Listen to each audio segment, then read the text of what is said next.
Questa mattina una visita al VIM di Padova, un punto d'eccellenza a livello nazionale, quindi puntare sulla ricerca è fondamentale, ma anche puntare su altre cose. Quali sono le priorità del Paese?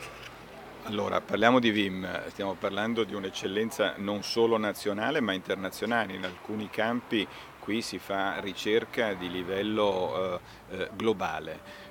La ricerca è l'elemento fondamentale dell'innovazione, l'innovazione è la leva fondamentale della crescita e quindi dobbiamo saper vedere tutto insieme e dobbiamo saper puntare nel lungo termine a un modello di sviluppo che ha nell'innovazione, nella ricerca e quindi nell'istruzione i suoi punti cardine.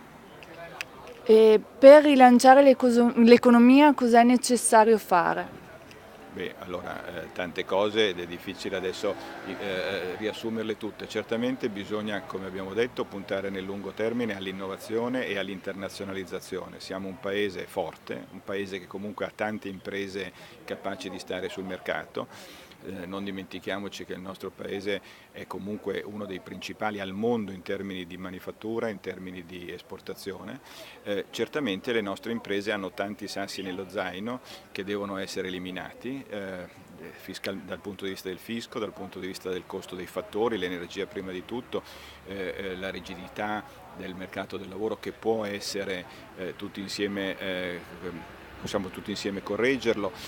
C'è il tema delle infrastrutture dove un grande passo avanti è stato fatto negli ultimi 2 anni, ma non bisogna decelerare in termini di ciò che serve in termini di logistica, in termini di trasporti, in termini di mettere l'Italia al centro del Mediterraneo per diventare punto, per servire appunto tutto il Mediterraneo. Ecco, queste sono alcune delle cose che bisogna fare, però nell'immediato bisogna stimolare l'economia che da troppi anni va giù e quindi il debito scaduto della pubblica amministrazione va pagato subito tutto, stiamo parlando di almeno 100 miliardi, bisogna trovare il modo di mettere dei soldi in tasca alle famiglie, troppe famiglie oggi sono in difficoltà e quindi è il tema del dare l'opzione alle famiglie di poter incassare subito il TFR e non rimandarlo di decenni.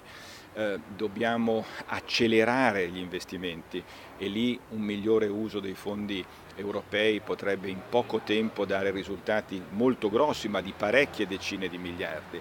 Ecco, questi sono soltanto alcuni esempi, bisogna avere ottica di breve e visione di lungo termine. Il nostro è un paese che nella globalizzazione può giocarsela, è un paese che se punterà su innovazione, su istruzione, su cultura, su ambiente, se la può giocare alla grande.